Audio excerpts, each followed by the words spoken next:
Hello and welcome to Should I Wish Someone Told Me, a weekly series of educational conversations where my guest and I talk about all of the shit that we wish someone would have told us at one point or another on various topics, all of which relate back to the most important topic of all, you, and figuring out who that is and how to accept that person, how to be confident in that person so that you can live the life that you want and be who you were born to be.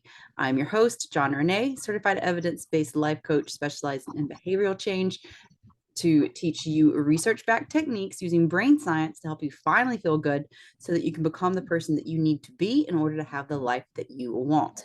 And join us today, ladies and gentlemen, we have Josh Brintnell of Josh Brintnell on Instagram and also TikTok. I believe, is that the same handle on TikTok? I think it's Coach Josh Brintnell on Coach TikTok. Josh Brintnell. Okay, well, we'll get it together. So it'll be linked. So just tap right to. So you don't have to worry about that. You just tap right to in the description, and you will be taken there. And Josh has been in several conversations before, and so if you are a familiar listener, then he is no stranger. If you are new, welcome. You are in for a treat either way. And the conversation that we're going to be having today is some shit that we wish someone told us about being addicted to a past version of ourselves. We are going to be specifically focusing on raising awareness of how you might inadvertently be keeping yourself stuck with just some of the actions that you are just doing. And what we want to do today is really accomplish the goal of providing you with some aha moments and like making it make sense. And so, you know, we want you to be able to watch and or listen to this and come away with some clarity like, oh, well, that makes sense. And so that you actually, have an understanding so that you can then leverage that using some of the tangible tools and techniques that we are going to share with you to help you actually create some changes.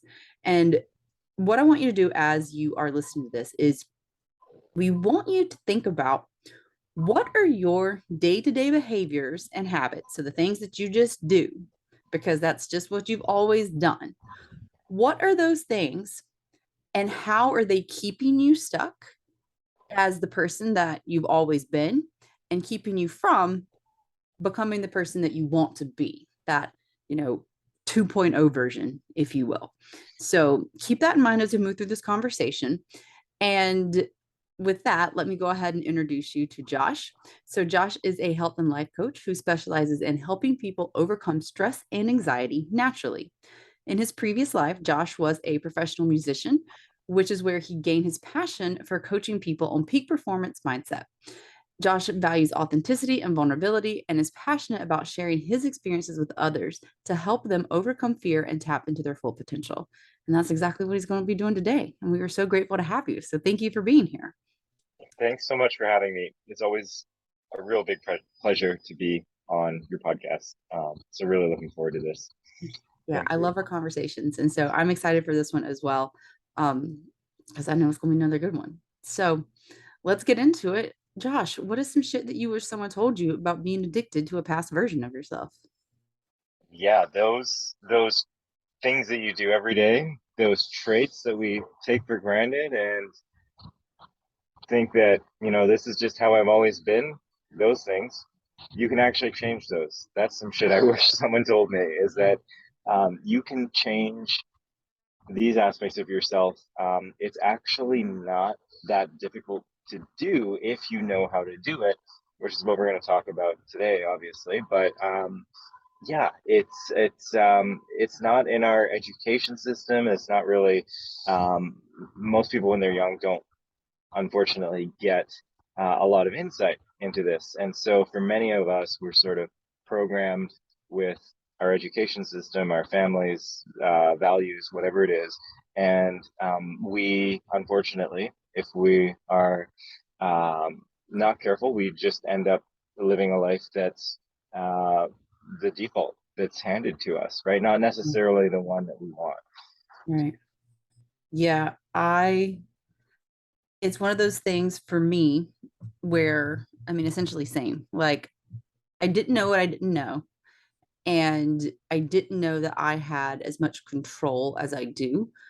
And it's not that I considered myself, and if you would have told me this like I would have been like, no, like that doesn't make sense. But looking back now, I'm able to acknowledge that I was kind of living my life as if I was a victim of my circumstance, like as if I was just like, this is the way that that cookie crumbled.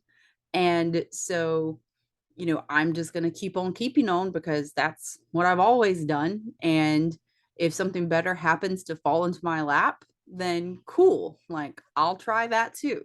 And maybe I'll do that instead. But for now, like I'm just going to keep on keeping on. And so, yeah, I wish that someone would have it just kind of like shook me and been like, hey, it doesn't have to be this way. Like you can take an objective step back and you can look at, you know, what it is that you want and who it is that you want to be, and you can actually take steps towards that instead of just having to operate on this like autopilot, if you will. So totally agree with that. And when we are thinking about how we often just exist in this type of a habit or routine, if you will, and this like version of ourselves, like this autopiloted cruise control kind of version, it's something where so many of us do it, and you know we don't really think about the cost of that.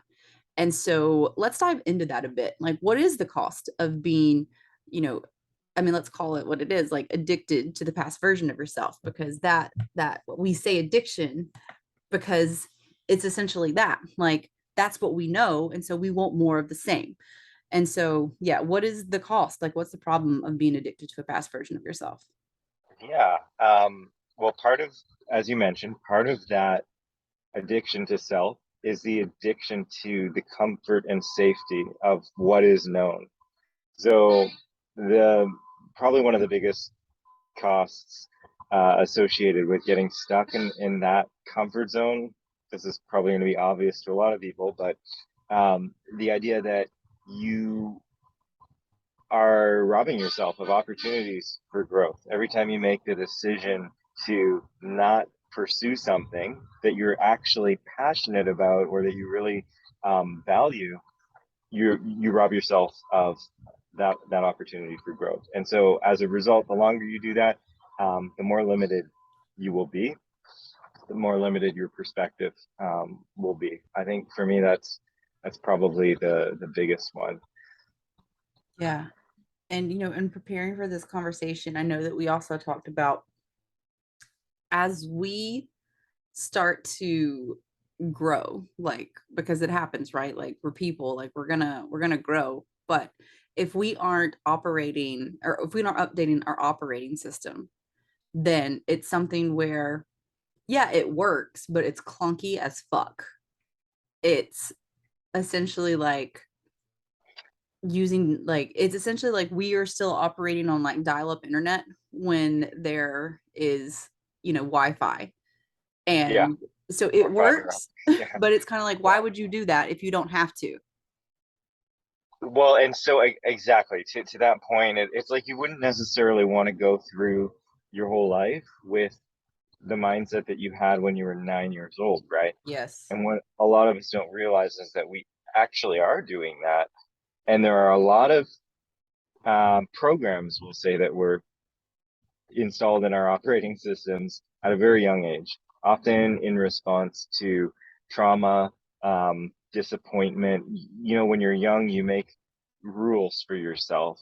The brain's primary objective is for you to survive, right? That's the number one priority for us as humans, is making sure that we survive first, and then other things can come from there.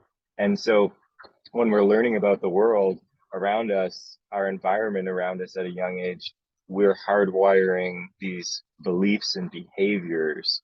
An example of that that I like to use is if you're in a big family and you're not getting a lot of attention, or if the way that you get attention is um, by being agreeable, by saying Mhm. yes to everything, just by not voicing your opinions. If Mhm. The that's people your pleasing. experience, yeah, that turns into people pleasing, right? So we learn to keep our opinions to ourselves and just go along with whatever, because that was a survival strategy Right. that probably would have served us at a young age at one point.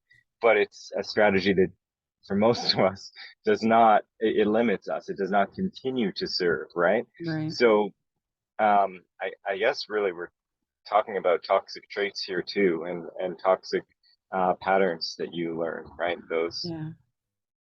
are definitely part of that. Yeah. One of my guests coming up in an upcoming episode is a relationship coach. And something that um you just said reminded me of one something he said once, and it was that like the things that we did, like you said, like the things that we did served us at one point, right? So not speaking up, like if we were in like a volatile household, like that served us, right? Like that made us like not a target, that made us, that kept us safe. And now that we are, our own adult, person, it's something where we're trying to solve our current problems with like a Fisher Price hammer, right? Like we're still Yeah, like swinging that thing around, but it's like that doesn't work anymore. Like we need the real deal. And so yeah, that's just one of the ways, because if no one brings this to your awareness, it's something where, we don't recognize it because we don't know any different, because this is what we've always done.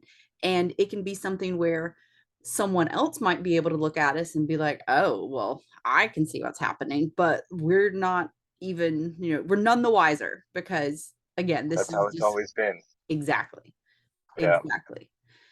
And so, I mean, that sucks, like, to not have that awareness and to be in that place where, we are using these outdated, tools and techniques, and like our operating system like hasn't evolved, like, and we're operating kind of in this just this clunky existence. But let's talk a little bit about why that can be such a concern, like to us, and like what can really happen, like if we don't do something about it. Oh yeah. Maybe easiest to use myself as an example. In my case, someone who from a very young age had issues with anxiety that actually manifested in the form of health issues, right? Like Mm, upset stomach from the nervousness all the time, being on edge, right? right. And so that for me was a norm that was programmed right into my hardwired into my brain, you could say, right? So I thought that that was normal in my experience into adulthood. And so that blinds us because in my experience, I thought this is just how life is or how life is going to be for me. Yeah. And my options were limited to maybe I look at medication or maybe I just figure this out. And I never did any sort of medication. I just tried to stumble my way through because I didn't even realize I had anxiety. That's how normal it was to me. I just Yeah. thought this is how life is. This is how it's Yeah. going to be. Um, and so, but what flew under the radar is that living your life with something like anxiety, if that's a trait that's been hardwired into you since a young age, there are other symptoms and side effects Mm, that will manifest that you may not necessarily be associating to the original patterning, right? And so there are lots of health issues that will continue to grow, and mental health issues, we'll say. So, people pleasing often leads to some form of anxiety or even depression, depending on how you're navigating big decisions and the roadmap of your life, right? So there are a lot of downstream implications to living your life according to your default patterning. yeah. And thank you for sharing a bit of your experience. And something that came up for me, like just a visual, as you were describing, like, yeah, I just thought this was normal. It's kind of like trying to find a doorway in the dark. Like you like can't see anything in front of you. And there's this big room that, you're familiar with, but like that you don't even know that there's like a doorway that can lead you to something better. But like the door is there. And so it's just a matter of you like, fumbling around, like bumping into the wall, like, but never actually knowing like, oh, if I just open this handle or if I just open this door, then things could be so much different. And one of the things that a simplistic, like concise way I feel of articulating this is just, what got you here won't get you there. So like that's to say what got you where you currently are won't get you to where it is that you want to go. And so you're going to have to figure out where that doorway is. You're going to have to turn the light on. And that's what I hope that we are able to accomplish for you today, is turning that light on, showing you where the door is. Because when we are in this place where we continue to be stuck, and we're in continued and extended periods of this stuckness, like you said, like your physical health had started to spiral, like mental health starts to spiral, we arrive at this place where, we then start to confirm our own victimhood in a sense. Yeah. Like, Yes.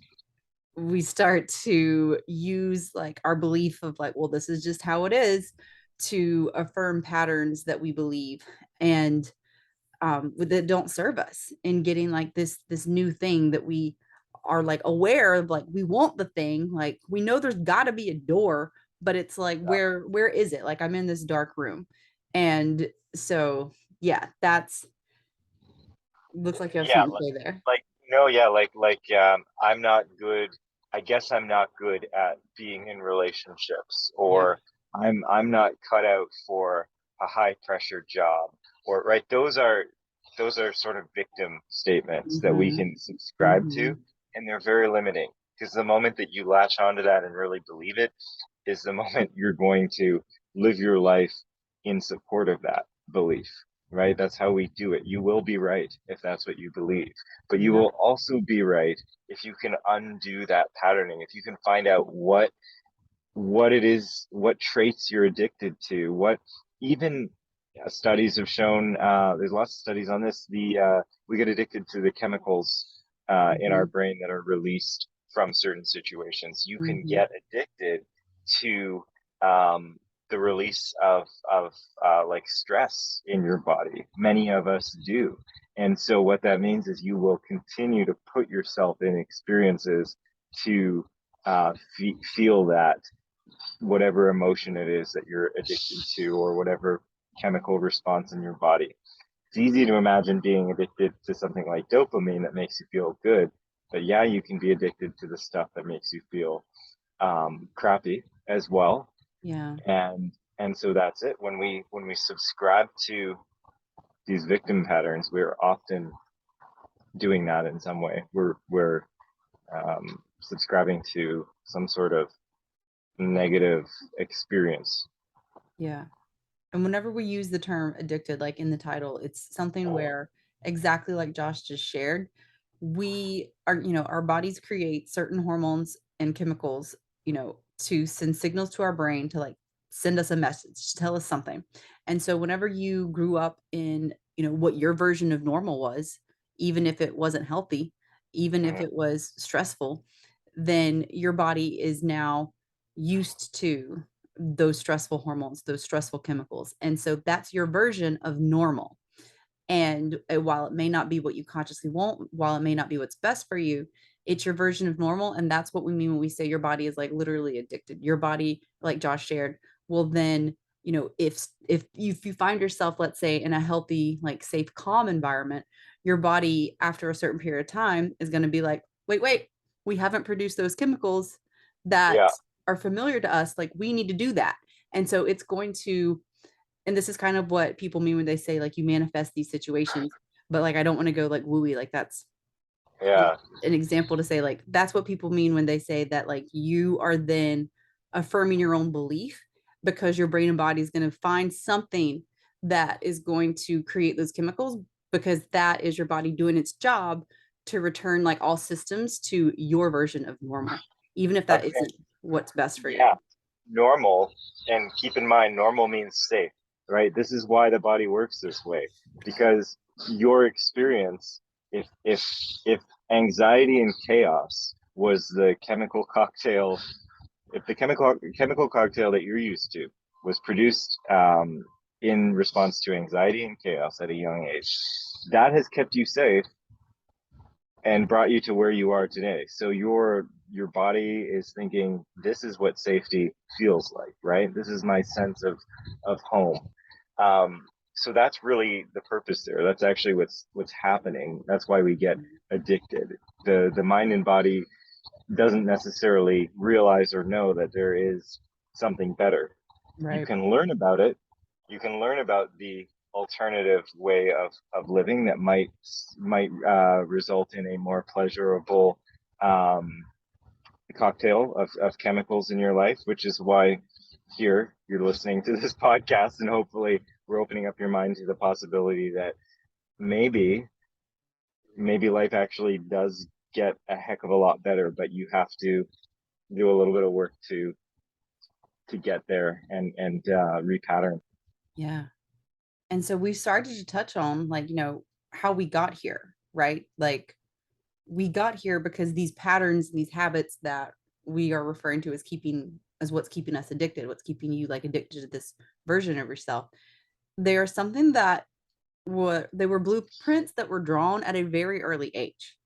And so it's not something where, you just like went down to Home Depot and picked up like, well, I'll have the healthy relationships blueprint. Like, well, I'll have the financial freedom blueprint kind of a thing. Like, that's not how it works. These are patterns that were given to us by our primary caregivers, whoever that may have been, and by our, initial like first experiences whenever we were developing these like relational types of systems. And so it's not something that you know, necessarily were aware of until now because you're here, but it's not something that we necessarily even intended to pick up. It's just kind of what happened. And that's why we brought up the question at the beginning of this, which was, what are the things that you're doing that you've just always done that are actually keeping you like really tied to that old version of yourself, and, not supporting you in getting to that new version of yourself? And um, it's because of your subconscious.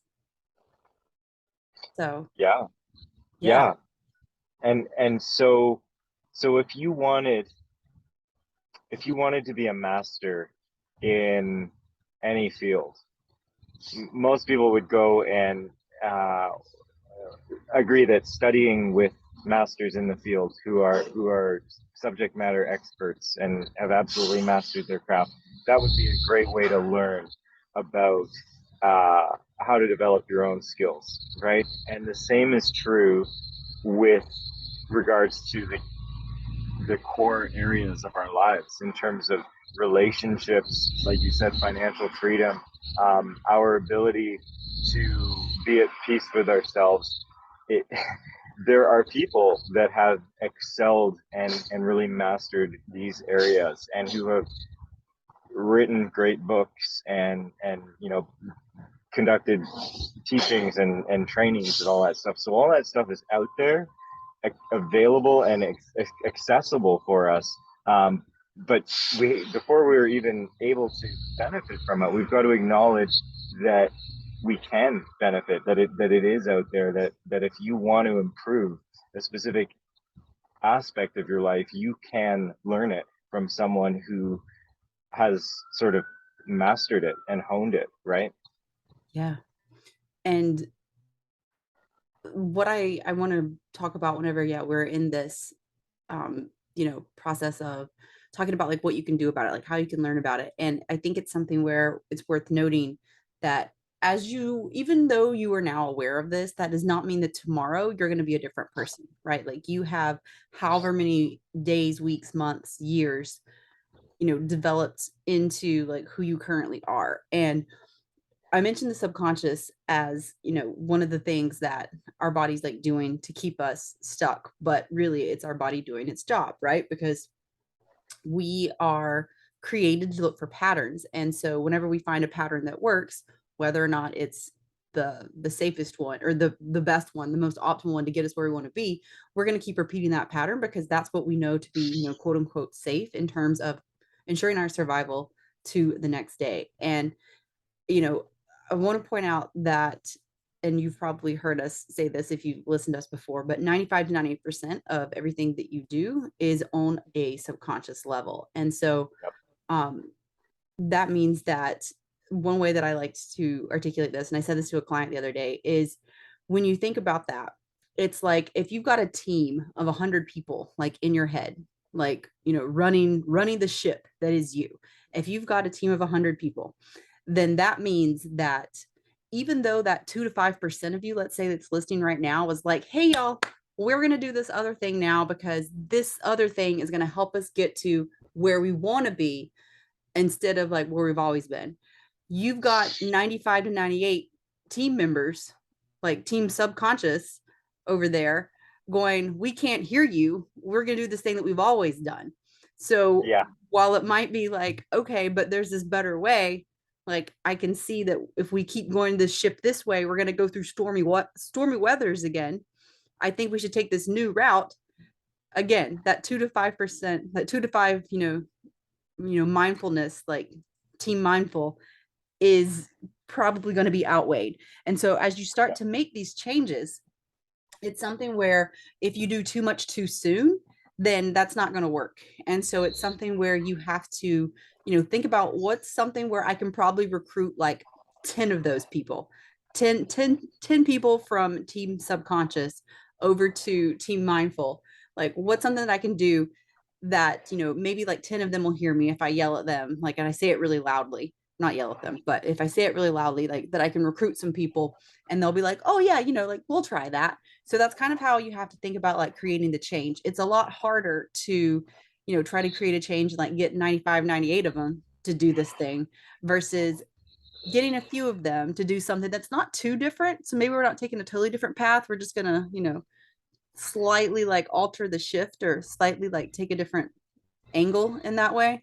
And before you know it, after you do that time over time, your team mindful is going to grow, and so eventually that's going to be the 95 to 98 team members, and you're going to have like the other 2 to 5 guys over there, you know doing their own thing, still being mindful, but it's like a rinse and repeat kind of process where you've got to like bring the team members over like with small little steps until eventually it's all of them, it's all like 95 to 98 of them. Beautifully said. I mean, that's the process of learning, really, right there, really Yeah. learning and mastering. And so if you're not satisfied with the results that you're getting in your life, you've got to change your core behaviors, right? And so like you were describing, that idea of not doing it all at once, I think is huge. Just making subtle shifts and adjustments. Bring the rest of the team, bring the 95% subconscious team along for the journey, and nurture that aspect of yourself. What that means is, yeah, understand and have patience with yourself, Mm-hmm. that big changes don't happen overnight. We have this expectation, like we want to see, after one day at the gym, you want to see these results in your body the very next day. It doesn't work that way. It's the same way with the mind. But if you take incremental baby steps, um, really small things, like even just changing your relationship to a word, can have Mm-hmm. a huge impact in every other aspect of your life. Because let's say, let's stick with this gym analogy. I think we may have mentioned this before, but it's a good one, for when you're working with people who are, have a negative relationship with the word, like workout or Mm-hmm. exercise, right? For many of us, if we've got uh, programming, traumatic experiences from when we're young, Mm-hmm. whatever it is, maybe shame and embarrassment, from gym class. That's a common thing. Whatever it is, if we have a negative relationship with the word exercise, then every time we think of exercising, it's a lot more effort, right, to consider committing to this thing. Yes. Because Yes. what am I doing? My subconscious aspects of my personality that I may not even be fully aware of are saying, why are you making us do this bad thing? This is labeled as bad, right? Like this is a negative experience. Yeah. Why are you putting us through that? Why am I being punished? And so if we can shift the relationship with the word to a more positive experience, or swap out the word exercise with movement, you've probably seen that trend lately over the years. Many of us have a neutral bias towards the word movement, or even a positive one. So now when you think of committing to movement, it feels more like a reward. Hmm. So you're reinforcing yourself with positive feedback. That's that's it, right? That's how we subtly start to shift, taking little steps like that. And that's tiny, but powerful, leads Yeah. to major psychological growth and changes. Yeah. Um, that this is a point I think it's worth clarifying. It's not about good beliefs or bad beliefs. Hmm. It's everything about beliefs that either support you or do not support you. So, do they serve where you want to go and who you want to be, or are they Hmm. holding you back, right? Yeah. It's something where, oftentimes we know what we need to do. There was a question that we asked everyone, um, our listeners and viewers a few weeks ago, where it was like, what's the thing like keeping you from like what you want? And one of the questions, I don't remember all of the options, but the top the the top answer was, I don't take action on the things that I know I need to do. And so I was like, that's telling. And I want to bring that up because it's something where oftentimes we know, but we just don't do it. And so it's a matter of having to do what you don't want to do today for the benefit of your future self. Like, we don't want to pay taxes, right? But also, if we don't, then we're likely going to get audited by the IRS. And that's even worse, right? So it's something where oftentimes it's a matter of, okay, like, I'm going to do this thing for me today, even though it's difficult, even though it's time consuming, even though it's not fun. I don't want to do it because I'm going to be better in the long run for it. And on that same note, I want to point out that, like we said, it's not something where you're just going to do this and it's going to be like, okay, like on the up and up. There's going to be bumps, like it's going to be like, two steps forward, like a step back, like here and there. And that's because that's what we spoke about earlier. It's your brain and body going, oh, hold on, hold on. We have been going too long without those chemicals that we're so used to, without those hormones. Let's produce some of those. And so that's why, like, it makes you feel a little bit crazy because you're like, but wait, like, we made such progress. Like, what the fuck is happening? That's And self-sabotage. Yeah. yeah, Yeah. and we start to like get worried and overanalyze, and we really start to go into this problem solving mode. And oftentimes it's like, yeah, like, let's be mindful of the fact that that's happening, and also let's also just respect that that is part of the process. And so it's something where, and I used this example the other day as well with another client, and it was that, even though you are aware of these habits that you might be doing or not doing that are keeping you stuck, and even though you're aware of them, so I'm using myself as an example. Procrastination. I'm like a procrastinator. If I have something due, I will wait to the last minute. It's going to get done and it's going to be good, but I will typically wait to the last minute. And so the other day I had something that I needed to do. And even though I know this about myself, I know that, that's just my habit. That's my pattern. I want to do better. It was something where I had something I needed to get done. I was like, okay, you have to send this in by this time. And it was 10 o'clock at night. Do you know what the fuck Jonna was doing? Laundry. Laundry. Yep. Why? I work from home. What do I need to do laundry for? Like at 10 o'clock at night. And so it was as I was pulling my clothes out of the washing machine that I was like, holy shit, my body was like, we've been doing too good for too long. We need to make some of those stressful chemicals that we know to Yeah. be true of you getting something done and completed on time. And so I offer that as an example to anyone listening and watching, because as long as I've been doing this, as long as I've been aware of this, it's still something where I like, that's my body doing its job. That's my body creating the chemicals that it's always known to be true. And now that you have this awareness, it doesn't mean it's going to stop. It means that you are no longer existing in that. You're able to objectively look at what is happening. 100%. That awareness continues to grow and grow because you peel away these layers, right? And And you may very well discover that you associate those stress hormones with productivity, right? Life coaching moments, no, but and that's the kind of awareness that continues to develop and build over time, right? So with that increased awareness, we can create an action plan for ourselves. Mm-hmm. Um, what I tend to do is look at all of the reasons. This is what I find a powerful way to actually start to shift the like old habits, ones that we clearly know don't serve us. And if we're really struggling, oftentimes we don't have enough good reasons in the what's in it for me column Mm-hmm. to shift the thing that we are so used to, because it feels good, it's comfortable, and it's a big ask to replace that comfort with something else. So this is why some sort of rewarding Mm-hmm. chemical release in your brain that feels good, dopamine or serotonin, that's a way to start um, to do that. So if you want to practice like rewarding yourself for a positive behavior with um, some sort of dopamine release, you could do this by just giving yourself like a checklist with tasks, believe it or not, because getting things done fires up a good positive set of emotions, right, for you to feel and experience. So it doesn't necessarily need to be like rewarding yourself with food, for example. That really is effective. And then understanding holistically, how is this habit or this behavior affecting other areas of my life? Mm-hmm. What kinds of results is it giving me? And when you can really see, um, like for me with alcohol, when I really started to be able to define all of the ways that alcohol was hurting all different aspects of my life, like literally everything.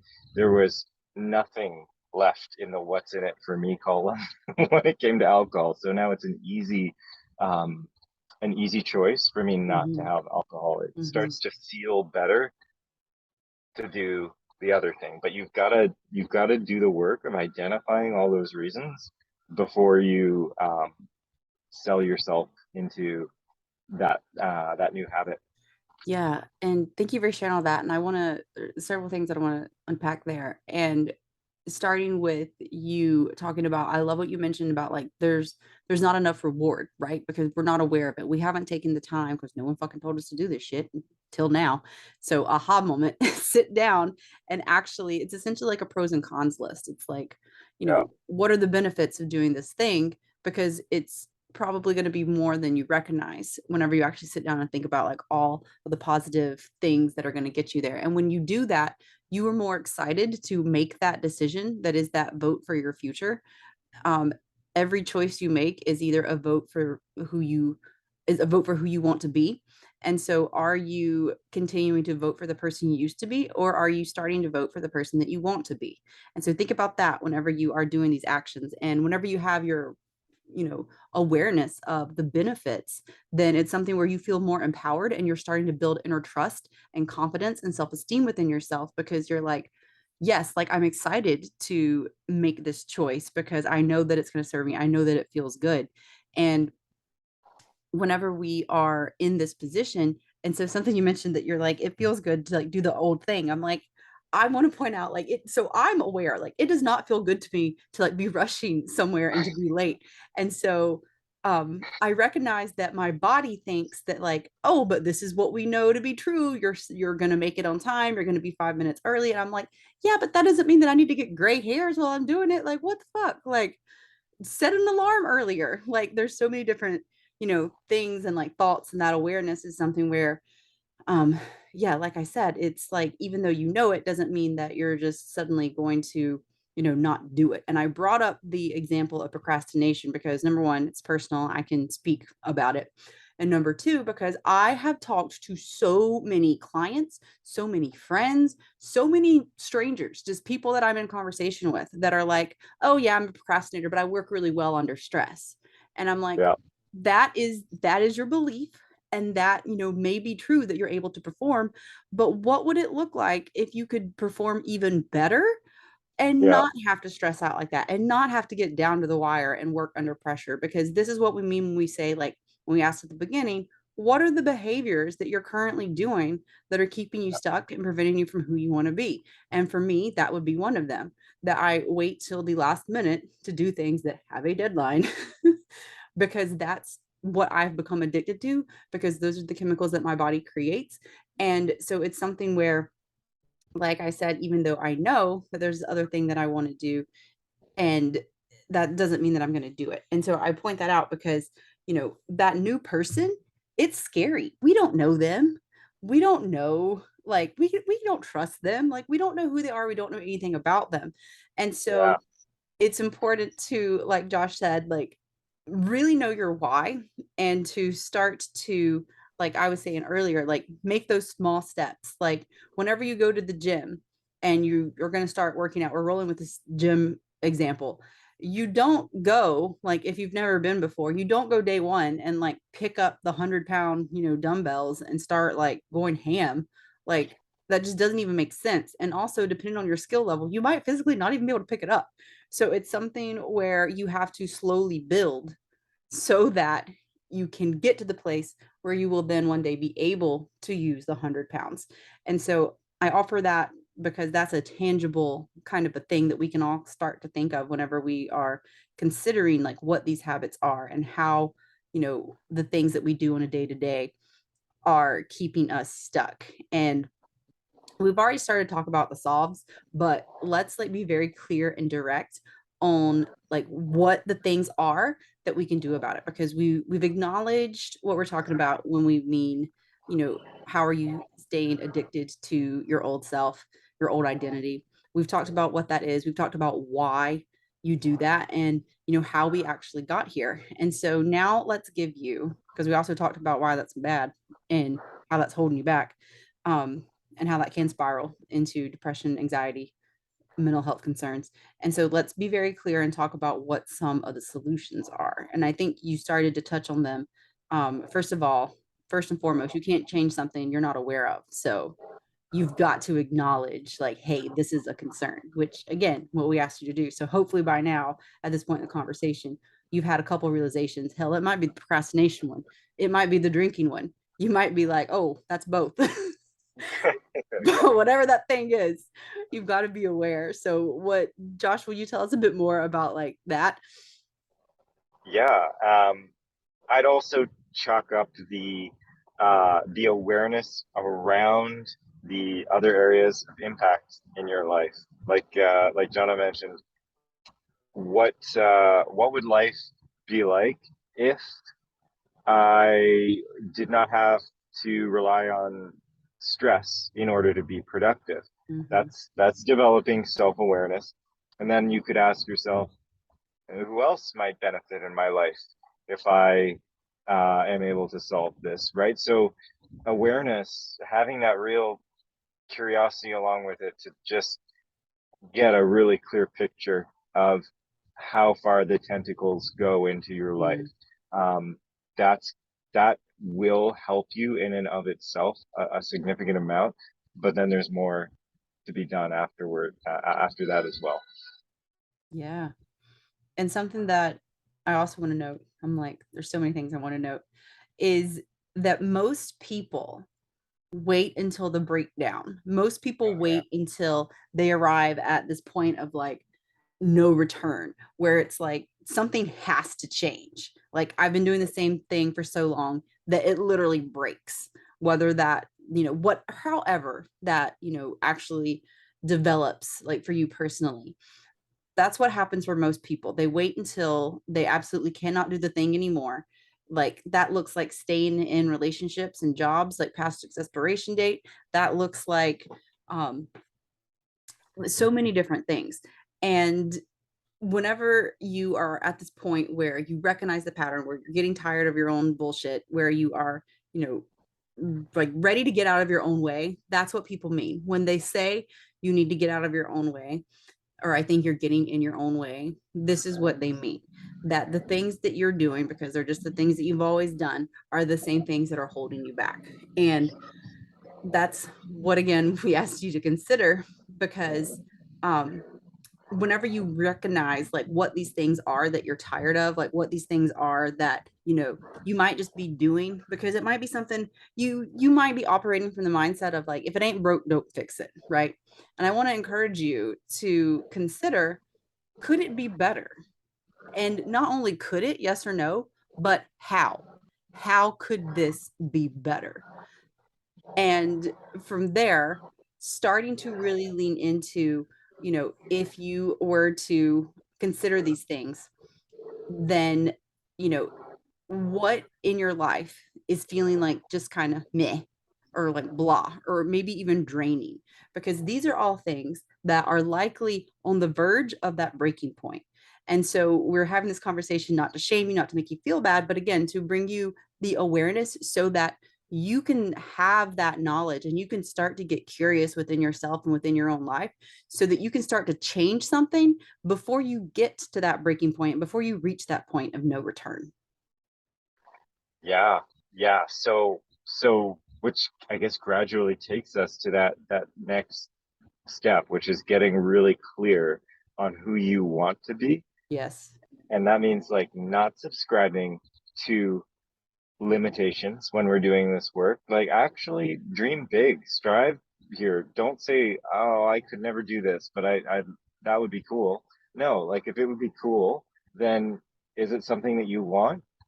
And what kinds of patterns and beliefs do you have that are getting in the way of you becoming or having that experience for yourself, right? Yeah. So rather than just throwing in the towel, or the phrase I like to use is don't boo yourself off the stage before the show even starts, I right? love that. Give yourself the opportunity to grow into whatever it is that you envision, but you've got to allow yourself to get clear on like, what do I want? It Yeah. doesn't have to sound realistic to you. Um, if if you want something that is drastically different from what you're experiencing right now, it's probably going to feel um, like you've got a long ways to go, and that's great. That's your roadmap for growth. Yeah. That's what that is, right? Yeah. So that clarity is really important. Yeah. Yeah. Getting so, because awareness is nothing without action. Like we can be aware of shit all damn day, but if you just have that awareness, and it's kind of like if I have a phone case, right? But I don't actually take the action to put it on my phone, but then I keep wondering, like, why does this shit keep getting scratched? Well, because you've got the awareness, you have the tool, but you haven't applied it, you haven't made the application. And so it's something where you have to do that in order to actually get the results. And so that requires like getting clear on, like Josh said, like exactly what it is that you want. And when you have that awareness, what do you want to do with it? And I want you to touch on this as well, if you would indulge us in sharing like more about this dopamine reward system, because Oh yeah. oftentimes what my clients share with me and what people, come to me with and I talk about, and like people share with me in like comments and, other areas, is that like, well, this self-help tactic worked for a little bit until it didn't. And so it's something where that, we need to make sure what works for us. And we need to make sure that we aren't trying to apply a logical solution to a behavioral, concern, because that's going to be, we can do all the checklists all day. But if us like doing this one thing is serving some underneath need, then it's a matter of recognizing what that need is. And that comes with like setting up the systems and structures that serve you, not just what you read out of a book. And that looks like oftentimes setting up a dopamine reward system where you are getting something that makes you want to do it again. And so would you please tell us a little bit more about what that looks like? And I know you started to like say that you can Yeah. do certain things, but yeah. Well, in the way that almost all of my clients, almost I want to say like 80% of people that I interact with, and this may ring true for you and for listeners, is that a lot of us really struggle with self-acknowledgement. Mm, So, and easiest way to know if this is true, how does it feel for you to get a compliment there are a lot of us that struggle with receiving a compliment, a genuine compliment, because we learn at a young age that like there's this fear, especially now in society, we're all afraid of being narcissists or too Mm-hmm. selfish, um and so but we don't necessarily know where that line is. And so self-acknowledgement is actually not a form of like arrogance or being conceited. It's actually very healthy and very important for you to acknowledge your successes, celebrate your wins when you have them, and just take that moment with, it's again that the 95% of the crew on your ship. Or you could say, I like to use the inner child example with clients. There's like an 8-year-old inside of you who just wants to make you proud and make you happy. He wants to go out there, but he needs, or he or she needs acknowledgement from you in order to stay motivated. Yeah. Because if you rob yourself of self acknowledgement, if you rob yourself of the opportunity to celebrate your wins, part of you actually feels that neglect. So you're actually neglecting yourself. You're denying yourself of the chemical release that comes along with growth and progress and learning. It's a natural experience, um, and part of our survival. Learning, growth, accomplishing tasks, all of these things should feel good because they are part of our evolution. They're part of our survival, right?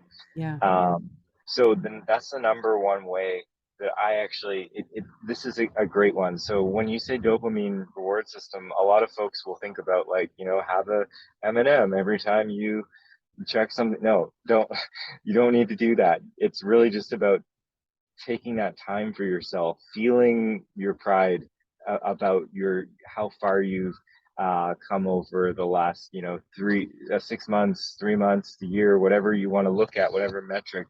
Say, this is how far the journey's taken me. This is how much I've grown, and maybe I'm not, you know, quite where I'd like to be yet, but I've made this much progress, and I Right. need to acknowledge that this is enough. This is good.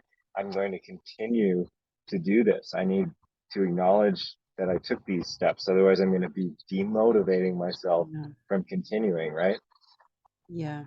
And I love that you shared that and the way that you articulated it because it reminded me of a lot of the research in positive psychology and the broaden and build theory. And, whenever we experience these positive emotions, whenever we, do these things and take time to actually savor, one of the practices that Barbara Fredrickson, who's kind of like the grandmother of, she's the creator of the broaden and build theory. And so she offers as a tool to create this collection of, like you said, like Oh yeah, essentially like successes. And yeah, so some people might look at that like, well, I don't be a narcissist. Like, I don't want to, brag about, it's a brag book. It's essentially a brag book. But yeah, she, that's not the point. Like, the point is, not to brag, to like show everyone, like, and gloat, like do it in some kind of like asshole, like, look at me, like I'm better than you kind of a way. It's to remind you of all of your accomplishments and all that you have done. And so one of the practices to actually savor that, not just like flip through it like, yeah, yeah, I did it, but to actually, like Josh said, like take a moment and yeah, think about like, wow, like I did all of this. And I want to go back to the analogy that I used where, it's oftentimes like you're fumbling around in a dark room and you don't know where the door is. It's something where oftentimes when you open that door, like Josh said, like you might see where you want to go, and you might, make progress, but you might not be there yet. And so that's worth celebrating. It's worth celebrating that like you're not fumbling around in the dark anymore, even if you're not to like the point where you want to go. And yeah, so I think that that's something that is important to mention. And, you know, whenever we're thinking about setting up a dopamine reward system and something that actually, celebrates you for your accomplishments, because that's something that we just don't do as a society, right? Like we have awards and or award dinners and like the MTV like music awards and stuff like that, but we don't oftentimes take time to acknowledge the little wins that we have every day because we are so busy we are so busy just doing the things. And so one of the things that I want to offer in that regard is to make a list at the end of every day. It doesn't have to be anything, like it can be a mental list. I suggest writing it or voice noting it so you can actually see it, because that's different than having it inside of your head. But whatever Yeah. works for you, baby steps. If you want to start, trying to recruit some of your team in your head there to just like make a mental checklist, cool. But think about the accomplishments that you did today. And that can be everything from, you know, I got the kids to school on time and everyone was safe. Like, we don't acknowledge like how awesome that is, because like it's a job. Like, I don't have kids, but I know how hard it is to like wrangle them all up and get them to their places like in time. And so acknowledging that you did that, and like, you were able to make dinner or pick up dinner or whatever it might look like for you, like these things are going to increase your self-esteem, and they are going to, like we spoke about earlier, make you want to do these things more, because it makes you feel good to provide for your family. In this instance, it makes you feel good to like show up. It makes you feel good to be this person that you want to be and acknowledge who you are. One of the quotes that I love from James Clear, who is the author of Atomic Habits, is that we do not rise to the level of our goals, we fall to the level of our systems. And so creating a dopamine reward system is a way of, setting yourself up for success. And that brings us to the fourth step in our 4-step process. And that's developing trust within these new routines and actions to get you where you want to be. Because, like I mentioned earlier, you don't know this new person, right? So you have to develop trust. And that's not going to happen overnight. Just like you're not going to be able to walk into the gym and pick up 100 pounds. Like, you have to take these steps towards wherever it is that you want to go. And that's something that is going to take time.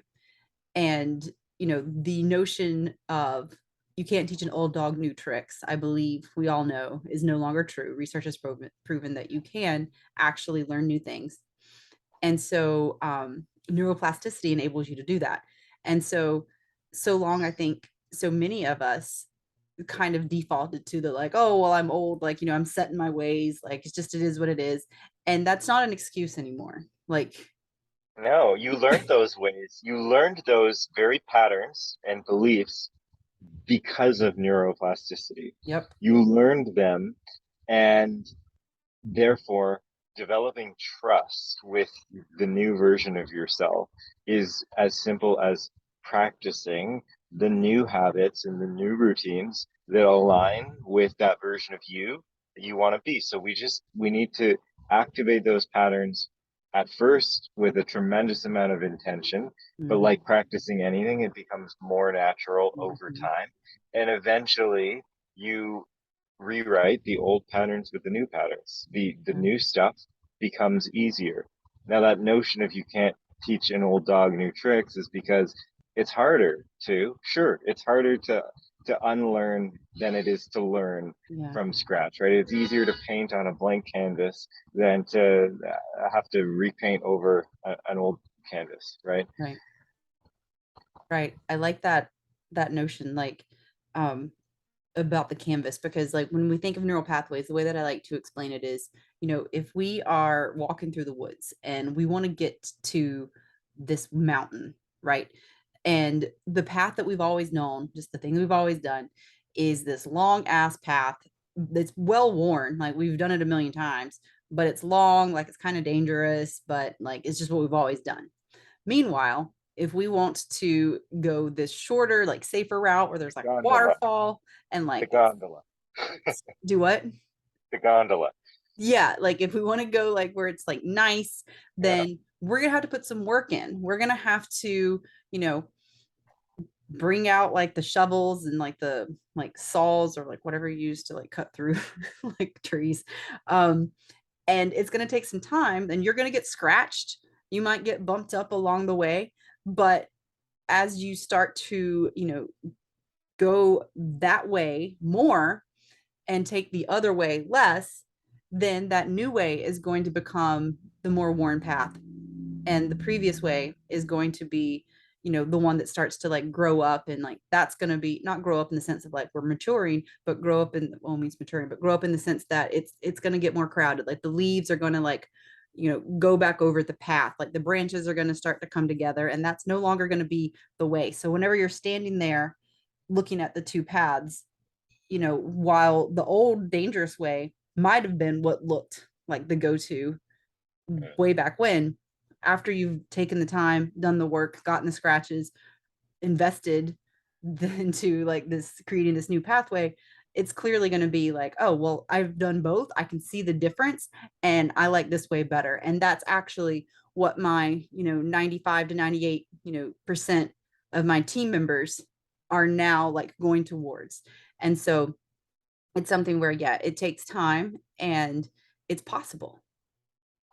Yeah, so most of us are just staring at off the path, knowing that there's a route potentially up this mountain that's much more desirable. But we're saying to ourselves, I can't take that route. There's trees in the way. Right. Meanwhile, you actually have all the tools that you need to cut Mm-hmm. those trees back and build a road and a path, Yeah. right? Yeah. Whew. Okay, good stuff, sir. We have covered a lot when it comes to, being addicted to an old version of yourself. Like we said at the beginning, we asked you to consider what your habits and patterns are. I'm curious to know. So make sure to let us know either in the comments or by sliding to our DMs. We're also going to ask that as a question on Wednesday. So make sure to let us know that.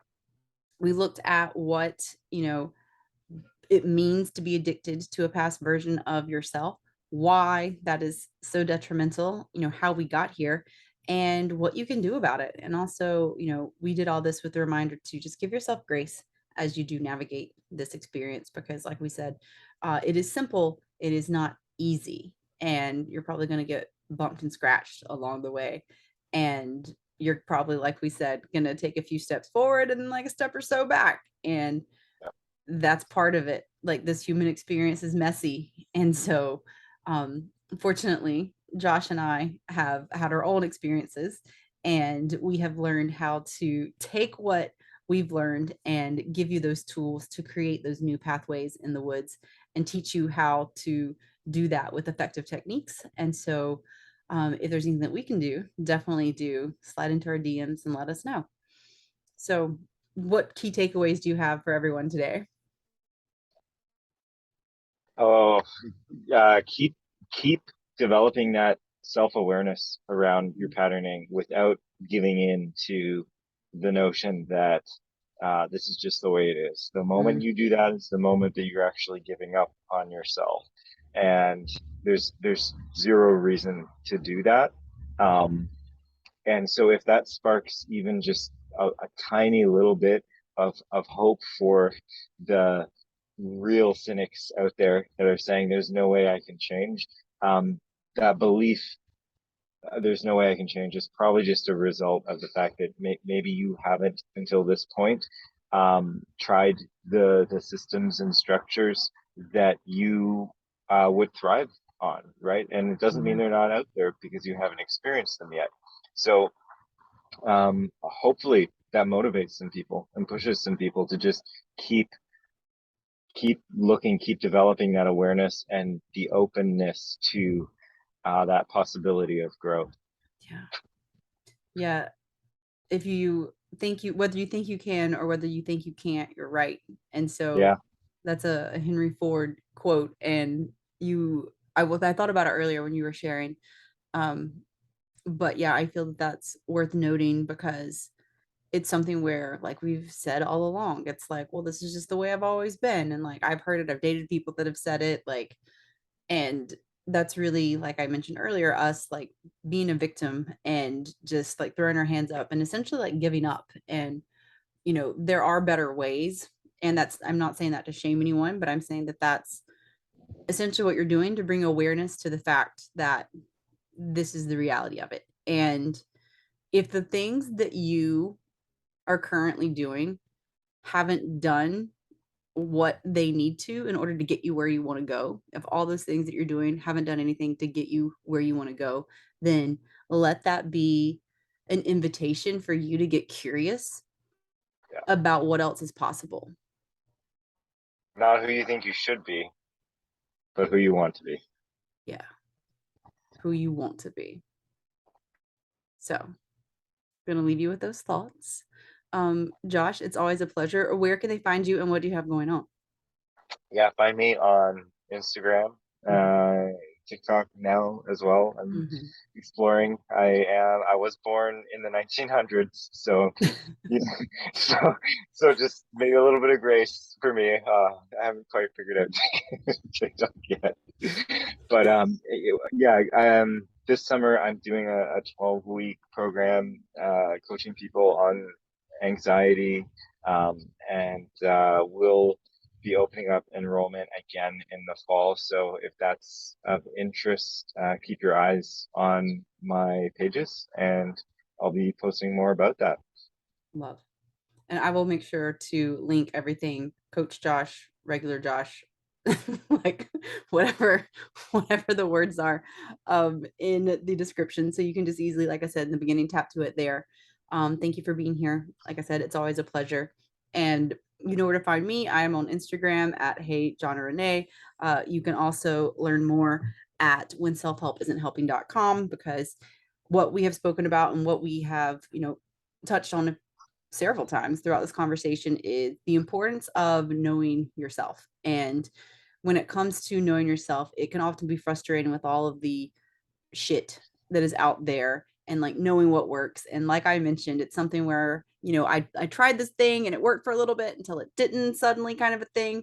And so if you're wondering like why the self-help isn't helping, then head to whenselfhelpisn'thelping.com, and I created a resource that comes with a free workbook where you can actually share it with me and I can support you as you move through it. It's not a long workbook, but it is an impactful one. And I made it that way for a reason, because again, if you do too much change at once, it's not going to work and you're going to get overwhelmed, because that's just how your brain works. It's not that you can't do it. It's that is how those 95 to 98% of your team members, team subconscious, that is what, because they are running the ship. And so, yeah, check that out. Make sure to share this with a friend if you got anything out of it, so that you can tell them some shit that we wish someone had told us about being addicted to a past version of yourself. And on Wednesday of this week, make sure to head over to Instagram at Hey John or Renee, where we will be asking some questions about your experience in my stories and, seeing how this episode landed with you, so that on Friday, whenever we go live for the after party, that's going to be August 12th at 6 p.m. Eastern, Josh and I are going to briefly recap this episode, just give you a Cliff Notes version of what we did for anyone who didn't catch it. And then we're going to dive right into sharing what you all had to say in the polls this week, answering the questions that you have about being addicted to a past version of yourself. And if anyone is feeling frisky, you can even come on screen with us and we will do some live coaching where we help you, to figure out what things might support you in being the person that, again, you want to be. So again, that happens on Friday, August 12th at 6 p.m. And until then, we'll see you on the screens. Thank you for listening, and we'll see you soon. Thank you.